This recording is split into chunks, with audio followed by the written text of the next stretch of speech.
kaunu kulluhu zulmatun ai adamun mahdun. Kulantaran palsu berarti nu aya bangsa palsu kabeh sarua jeung eueuh ieu teh. Dayana ge palsu.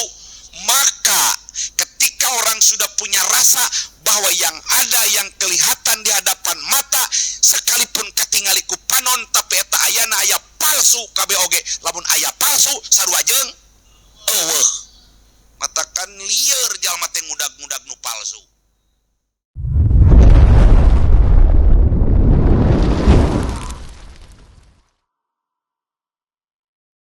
Saberesna menjelaskan persoalan wasail atau wasilah-wasilah, sarana dan prasarana di mana yang ada kait hubungan erat dengan persoalan inti yaitu persoalan aqaid, maka ayeuna urang paksakeun ngajelaskeun maksud bidat yaitu masalah satu demi satu daripada aqaidul iman.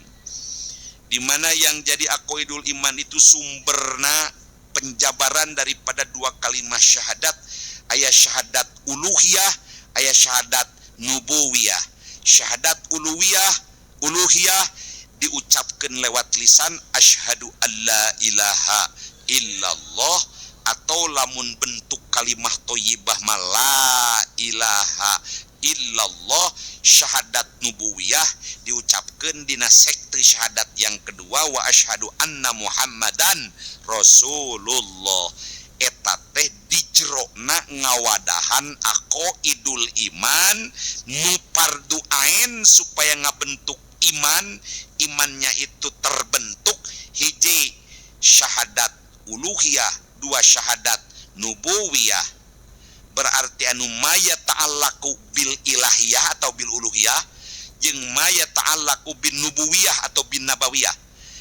Aqaid yang ada kait hubungan dengan Allah, aya aqaid nu kait hubungan dengan nabi. Satu acan menjelaskan aqaid syahadat yang kedua yaitu syahadat nubuwiyah atau aqaid yang ada kait hubungan dengan level jabatan kenabian.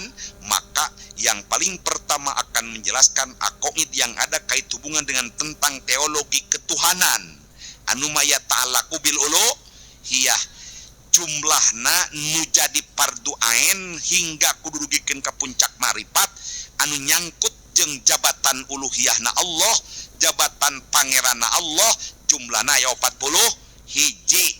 Anu 40 hiji dibagi 3 blok. Sak blok sifat wajibat, blok nu kadua lawana sifat mustahilat, blok nu katilu sifat jaizat.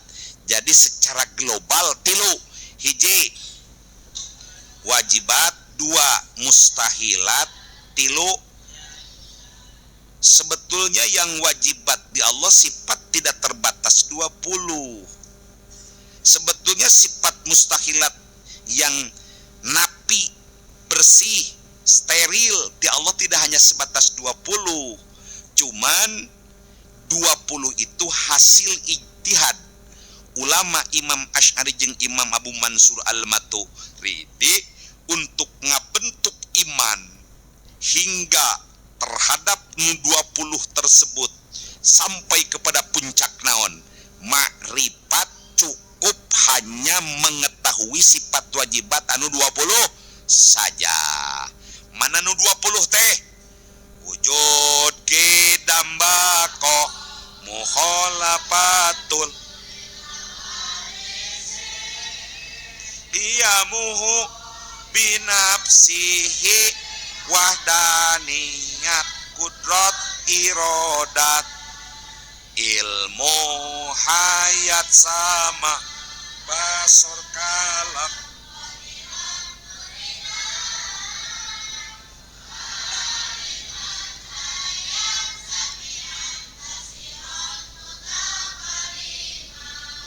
Global heula nu 20 barusan yang disebut satu demi satu dari mulai wujud hingga kaunuhu mutakaliman. Jumlahnya yang 20 ada nama masing-masing. Yang pertama wujud. Jadi kalau zikrul lisan, penjelasan lisan pasti harus satu demi satu. Dan satu demi satu itu mengikuti kepada dakbil mutakallimin atau perjalanan yang biasa dilakukan oleh para ulama ahli aqaid, yaitu pertama wujud, kedua qidam, baqo, dan seterusnya. Terbatas lisan kita tidak bisa menyebut 20 secara sekaligus, mesti harus satu. Tapi satu demi satunya ini ulama itu luar biasa, sesuai ketertiban. Sifat yang wajib di Allah tidak asal sebut. Kaunu mutakaliman kahiji, kadua kudrot, katilu kaunu aliman, tidak begitu. Sesuai takaran urutan. Jadi yang 20 itu di setiap penjuru dunia ketika berbicara masalah aqaid pasti wujud yang paling pertama. Tidak berbicara kudrot terlebih dahulu. Tidak berbicara sifat yang lain, tapi yang paling pertama wujud. Hingga yang 20 itu diurut sesuai urutannya masing-masing. Namanya ketika berbicara urutan sesuai urutannya masing-masing, pada porsi dan proporsinya masing-masing, wujud pertama itu namanya sifat nafsiyah. Yang 5 yang sesudahnya qidam, baqo, mukhalafatu talabadisi kamutalabi nafsihi, wahdaniyat. Yang 5 namanya sifat salbiah. Jangan dulu mendahului. Sesama supir jangan saling mendahului. Artinya ikutin saja dulu. Naonnya sifat nafsiyah, engke bakal diterangkan di jiji. Enak ikutin saja. Wujud, qidam, baqo itu ulama ditertibkan, dikrul lisan, diterangkan secara lisan dan sesuai urutan. Tidak seenak pudel. Ujug-ujug basiron heula teu. Ujug-ujug aliman heula teu. Teu ujug-ujug kaunuh mutakaliman heula, tapi yang pertama apa dulu? Wujud. Hingga berurutan sampai 20. Itu namanya tartib. Namanya tartib ja'lu syai' fi martabatihi. Lamun ajengan diundang ka hiji kampung, nuti heula moal bocil heula, pasti ajengan pang heulana. Atau imam jeung makmum itu tartib. Bahkan dalam praktek berjamaah tidak bisa yang namanya makmum keneungna mendahului keneung imam, tapi nu saarah jeung imam. Aya nu teu saarah jeung imam teu masalah jika salat di Masjidil Haram. Sabab salat di Masjidil Haram mah tidak satu arah. Sifat teh bentuknya bulatnya. Di urang kudu ka kulon soteh, tapi di Masjidil Haram mah aya anu salatna yang hareup kawetannya. Nongengan belah kulon yang hareup kawetan. Sabab di Masjidil Haram ibadahna mengelilingi sesuai menghadap kemana? Ka'bah. Tapi lain eueuh imaman, aya imamna. Ngan imam belum tentu si makmum keneungna teh kudu di belakang keneung imam. Bisa saja kalau ditarik rata itu mendahului keneung imam, teu masalah. Nah itu namanya ilmu fikih. Jadi cek dina ilmu fikih, dina ngamakmum nu saarah jeung imam, jika diurang sama-sama ka belah kulon ka Ka'bah atau ka kiblat, karena kiblatna aya di kulon, urang berarti salatnya ngadep ka kulon, maka makmum keneungna kudu tukangeun keneung saha kakarek jadi berjamaahna. Itu pun juga tartib dengan alasan masing-masing. Nah, ketika berbicara tartib dalam sifat Allah, pertama wujud, 2 qidam, 3 baqo. Apakah dalam kenyataannya disebutnya kenyataan itu waqi'ah atau nafsil amri? Waqi'ah, nafsil amri, khorijiyah, fi ilmillah, eta kene. Al-fadun mutaro dipatun ala maknan wahid. Waqi'ah itu kenyataan. Ini kan kenyataan. Kahiji, kadua, katilu, lamun dihitung ti dia berarti paling pertama. ieu nu kadua, ieu nu katilu. Lamun dihitung ti itu berarti itu nu katilu, anu kahiji, ieu nu kadua, ieu nu katilu, ieu ngaranna tartib. Tartib jaluse pi martaba tihi. Tarolah lamun Satpol PP ku kepala anak ku ketua anak titah berbaris, geus pasti berbaris 1, 2, 3. Manjangka itu searah. Nu kahiji, nu kadua, nu katilu. Pang nyebutkeun kahiji, kadua, katilu ge karena memang nu kadua dina tiburieun mun bahasa Banten mah tiburieun nu kahiji, nu katilu tiburieun anu kadua, nu kaopat tiburieun anu katilu. Sesuai itu namanya apa? Tartib. Nah, tartib di dalam sifat Allah hingga setiap manusia pasti yang pertama disebut wujud, yang kedua kidam, yang ketiga bako. Sesungguhnya hanya tarotub pita'akul lapil wake. Hanya cek akal wungkul, hanya cek lisan doang. Adapun pada kenyataannya sifat Allah itu tertartib. Ari tartib sifatun min sifatil hawadith. Sok tartibkeun oh berarti hadis. Karena sifat Allah itu kidam, kodim, sifat Allah itu kodim, maka tidak ada istilah bahasa apa? Tartib secara kenyataan. Simpulkan, kenyataannya sifat Allah, oh sifat Allah hiji wujud.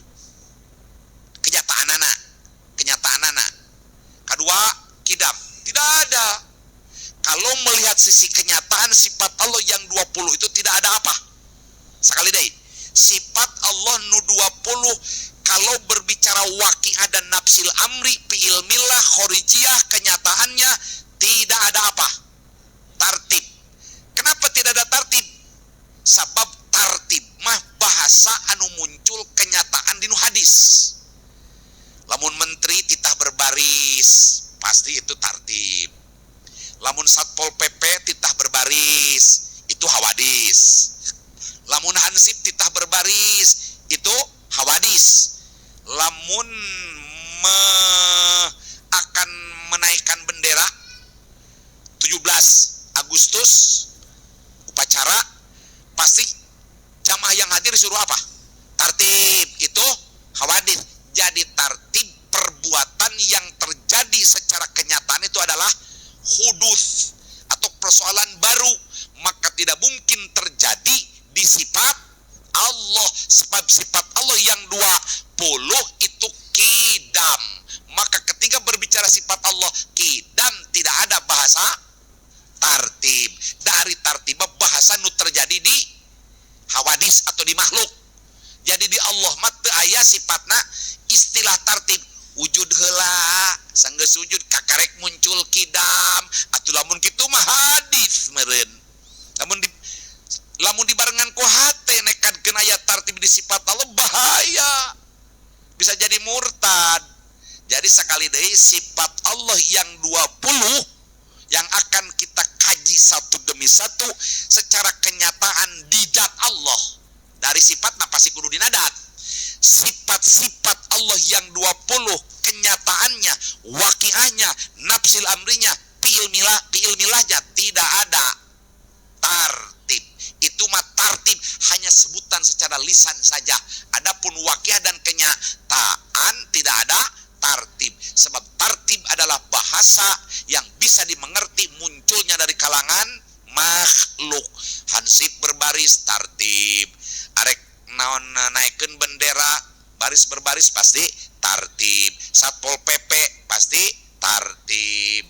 Atuh lamun urang rek catur sina tartib jang masangkeun pion heula kan gitu. Ajaran kahiji kitu nya. Terus naon luper, benteng, raja gitu. Raja di tengah ayana, moal raja di hareup gitu. Dijaga panari raja makan gitu. Itu namanya apa?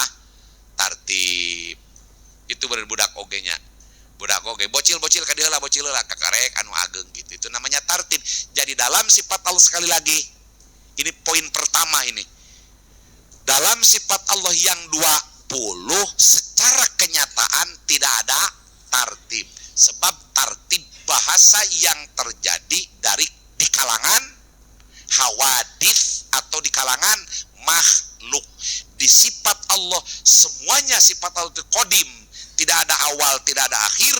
Maka sifat Allah yang kodim semuanya, yang 20 tidak ada tartib. Itu mah tartib hanya di zikrul lisan saja. Secara lisan disebut yang 20 pasti satu demi satu, ada yang didahulukan, ada yang kedua, ada yang ketiga.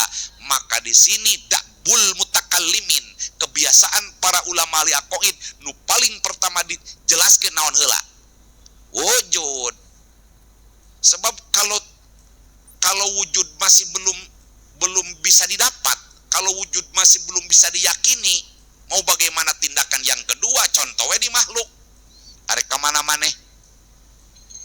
Isukan teh nyata aya rencana arek ka Cikirai, arek nanyaan anak Mang Supri.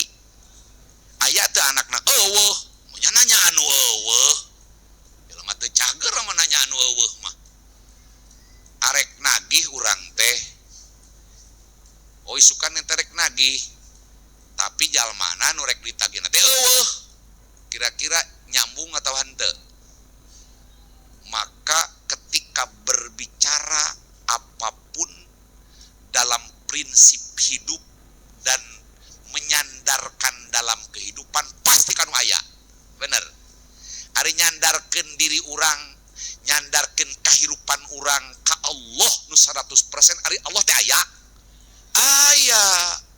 Manya nyandarkeun kanu eueuh, menta manya kanu eueuh, menta mah kudu kanu aya, nyarande kanu aya, menta tulung kanu aya, barang penta kanu aya, atuh di makhluk nagih oge nu ditagihna kudu keur aya. Lamun rek nanyaan ka anak seseorang berarti anak nage kudu aya, menyang ngalamar ka budak nu eueuh kan kitu. Makana wujud adalah merupakan pokok. Mau bagaimana orang meyakini bahwa Allah itu kidam, Allah itu bako, kalau toh wujudnya belum diyakini, maka wujud dianggap pondasi dina masalah aqaid, tentang aqaid uluhiyahna Allah. Jadi aqaid uluhiyahna Allah diawali kunaon? Wujud. Sabab wujud merupakan apa? Pokok. Mau bagaimana kita meyakini Allah kidam dan bako juga seterusnya kalau belum meyakini Allahnya itu apa? Wujud. Maka wujud anggaplah pondasi, maka wujud anggaplah asal. Jadi kidam pasti sabada meyakini bahwa Allah itu apa? Wujud. Kalau persoalan wujud kan ini bisa diyakini oleh semua manusia. Bahkan kafir sekalipun tidak mungkin kafir menggunakan alat deteksi akalnya, di mana akal itu mempunyai kecerdasan yang diberikan oleh Allah. Ketika berpikir, pasti berpikir ketika ada dunia dan ada dirinya, ada yang menciptakan. Berarti ayah sang pencipta itu dimiliki oleh semua manusia. Lamun jalma otakna teu kaganggu. Jalma otakna teu kaganggu alias lain jalma gelo, jalma sehat berpikir, pasti semuanya meyakini ketika ayana makhluk, ketika ayana jalma, ketika ayana dunia, ketika ayana langit, pasti aya nu nyieun. Pasti aya nu goblok sugan jalma. Dirina ngaku makhluk tapi teu dekatkeun aya saha. Bloon teu. Bloon pisan teh. Tapi kan tidak cukup sampai di sana. Ketika berbicara makhluk, maka rumusnya itu pasti. Ketika mempelajari sang holik, berangkat dari bawah ke atas, berangkat dari makhluk, hingga memastikan menurut makhluk yang berakal, pasti di belakang makhluk aya sang naon. Rumusnya pasti. Nempot tangkal caup pasti aya nu nyieun. Nih ngarasa urang diri pribadi wapi angpusikum apala tubsirun pasti aya nu nyieun. Akal yang mana ketika berbicara bahwa ini meyakini makhluk di belakangnya tidak ada apa? Holik. Aya akalan eueuh. Malah akalan. Oh, puguh eta jelema ayakan bloon ka jeung leuwih gelo daripada nu gelo eta mah. Leuwih goblok daripada nu goblok eta mah. Lamun berbicara akalnya masih sehat tapi tidak punya keyakinan di belakang makhluk aya naon? kholik. Setiap makhluk yang berakal pasti punya kemampuan hasil tapakur, tadabur, ta'akul, ta'amul, tasawur, di mana ya makhluk pasti aya naon kholik. Matak rumusna itu pasti belajar di mana makhluk hingga melahirkan, menyimpulkan, punya satu konklusi, punya satu natijah, punya satu faidah, punya satu kesimpulan ketika berbicara ya makhluk. Walau bagaimanapun ngaiktido jeung istiljam kana ayana naon kholik. Da makhluk pasti di tukangna aya matak muncul qaidah li anna kula makhlukin lahu, li anna kula masnuin lahu, li anna kula haditsin lahu, li anna kula ciptaan pasti aya nu nyiptakeun, geus pasti gitulah artina. Nah kitu. Oh, berarti wujud sifat pertama. Enakan kali sifat pertama heula. Jadi sifat yang paling pertama apa? Wujud. Tapi tidak cukup sampai wujud saja. Karena itu tadi yang namanya setiap makhluk yang berakal berangkat mempelajari makhluk, pasti akalnya menyimpulkan di belakangnya ada sang apa. Berarti wujudna makhluk akan menyimpulkan, mendorong kepada satu kesimpulan wujudna sang naon kholik. Tata wujudna sang kholik. Tapi kan kalau yang lain mah sudah berani mengatakan la maujuda illallah. Kade la maujuda illallah maka de letama lain ngahartian la ilaha illallah. La ilaha illallah la maujuda illallah timbanaman kulan huna ente. Ngahartian la ilaha illallah la maujuda illallah lain. La ilaha illallah la maujuda illallah la maujuda illallah. Jadi la maujuda illallah la matluba illallah lain ngahartian la ilaha. Ari mana la ilaha illallah kumaha? La ma'buda bihaqqin fil wujudi. Kawas teu ngaji sapinah wae. Wa mana la ilaha. Kumaha cenah? La ma'buda bihaqqin fil wujudi. Jadi ustadna sarafna can lempeng lamun ngamaknaan la ilaha illallah dimanaan kula maujuda, tapi punya keyakinan la maujuda. Jadi la maujuda illallah lain ngahartian la ilaha, la matluba illallah lain ngahartian la ilaha. Dari hartina la ilaha illallah mah eta mah la ma'buda bihaqqin fil wujudi. Memang ilaha tina alaha, ari alaha teh di mana abada. Jadi ilah di mana ma'bud. Eta mah aya sok tingali geura. Kana komus pagi sore. Teh ngadina komus pagi, aya komus pagi sore teh.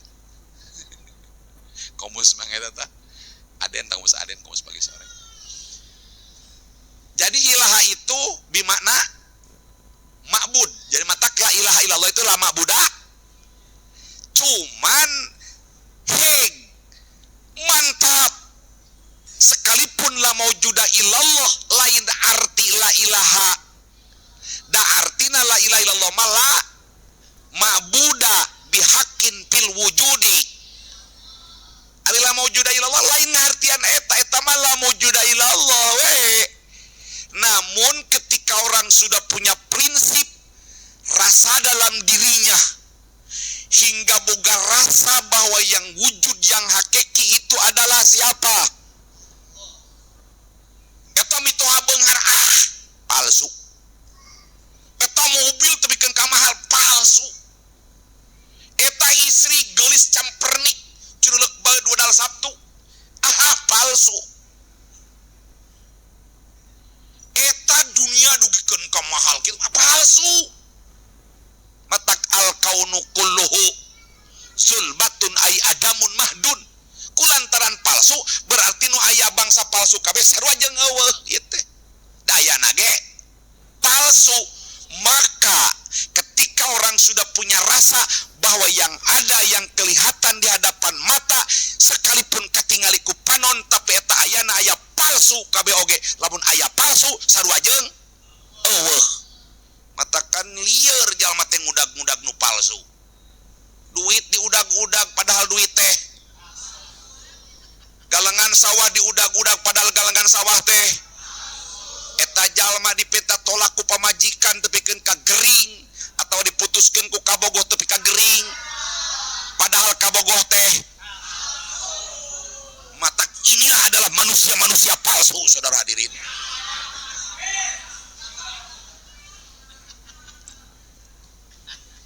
Palsu mata teh tadi dina hikam geuning al kaunu kulluhu dzulmatun te al kaun te ay al mukawwanat itu selain daripada Allah, mukawwanat, hadisat, mumkinat, jaijat, alam eta kabeh selain daripada saha kulluhu zulmatun ay adamun mahdun eueuh teteh maka jalma ketika punya rasa bahwa yang wujud kelihatan pandangan mata bisa diragap oleh tangan yang ada di dunia fata morgana apapun kabeh oge aya tapi ayana palsu berarti lamun palsu sarua jeung eueuh nganggap eueuh nu aya nu hakiki saha kakarek la maujuda gitu matak dirinya kakarek lana piatun dil jinsi panadina piatun jinsi tenapi anu ala sabilil istighraq warab ihtimalil khusus napi yang totaliter dan sudah tidak ada kenyai-kenyai khusus bahasa hinya ya kenyai-kenyai teh lah salah mataklah maujuda ilallah teu aya wujud nu hakiki kecuali saha mitoha beunghar bager palsu boga pamajikan bidan geulis bager palsu boga mobil mewah mahal genah nyaman palsu matak mun mobil aya nu malingtong jadi lamunan da eta mah nu leungitna ge palsu mun pamajikan maot sanajan hate keur berat da masih keneh bulan madu ahkeun bae da eta pamajikan teh tuh urang sok kabobodo teh nyo ongkoh nu palsu tapi nu palsu teh jiga barang asli barang palsu tapi dianggap matak anu disebutkan kalangan wihdatul wujud. Apa itu kalangan wihdatul wujud? Orang anu geus bener-bener tikuralap titeuleup dina lautan tauhid. Lamun jama geus tikuralap dina lautan tauhid lantaran fata morgana dunia dan seisinya, sehebat apapun dunia, semewah apapun dunia, dianggap kabeh oge nu aya nu hakiki masaha. La maujuda. Kakarek geus yakin aya merek barang penta ge da kanu asli eta mah barang pentana ge kakarek menta nu palsu kanu urang teh hayang mobil palsu menta kanu asli ka saha ka Allah piraku teh dibere nya urang teh hayang loba duit menta kanu asli ka saha ari hayang mah barang palsu ngan ulah teh menta kanu palsu bari mentana ge menta palsu deui berarti urangna mangkeluk palsu wilujeng jalma palsu gitu. Innama anarahu duhurul haq. Jadi ieu teh menampakkeun bahwa yen nyata Allah geus tong ragu deui kana yen ayana saha. Allah eta disangareupan ku maneh dunia, diri maneh pribadi oge sarua eta teh si jadi cermin atuh jang noong Allah teh ku diri urang we. Jadi noong Allah teh ti makhluk. Sabab rumusna pasti tadi teh di mana-mana aya makhluk pasti aya naon. Holik matakan ngiceup ku ngiceup sakali inget ka saha. Ngarenghap sakali inget ka saha. Dan nu aya nu hakiki mah saha. Moal mungkin nu asli butuh kanu palsu tapi nu palsu butuh kanu. Mantap. Kakarek lamat luba ilallah.